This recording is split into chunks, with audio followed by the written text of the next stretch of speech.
The sharper your senses are, the more your skin tingles about what consumers are thinking, the more likely you are to do great work. There's terrific admiration, more than anything else, for brands that have been durable and persistent and can now be thought of as great digital marketers when they've been great marketers for half a century or more.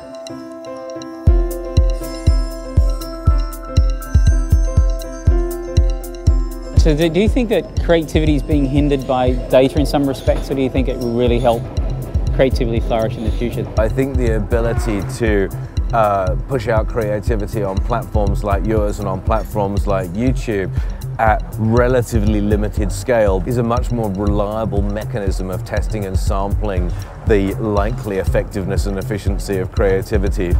You used to be enough to be a media guy to make a living out of knowing 5% more about the subject in hand than the people you were talking to. And I think now you have to have a more rounded and integrated point of view. And I think agencies are being kept very, very much on their toes by almost a new creative class. As I say, the overhead learns rather than preaches these days. China is a particularly interesting case in point. So the further up the economic scale you move in China, clearly the more devices there are in households. In Wi-Fi enabled households in China, up to half of the total video consumption in China is online video of some description or another. And I don't think there's that many homes in the West where half of all video consumption has moved online. And I think that brands are following the aspirational content for those people. It allows you to position yourself from a fairly blank space fairly quickly.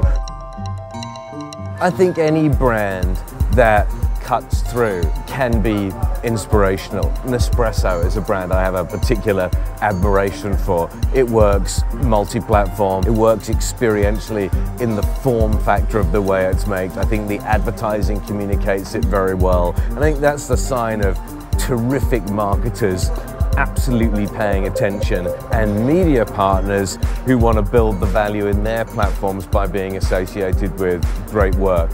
Genius. Let's go for a walk.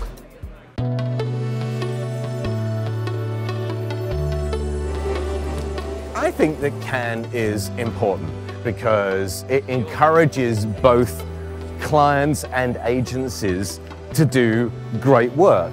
I think the cost of the entries and things like that is a bit egregious, and it does worry me that some of the cost elements of CAN deter people.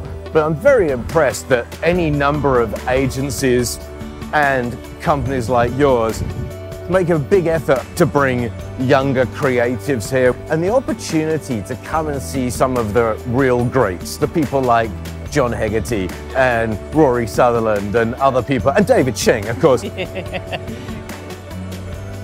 I get asked quite a lot what my job is. I imagine you do as well, because unlike you see, Tim is happy to play for profits with a PH. Martin's only happy to play with profits with an F. And I think that may be the difference between them.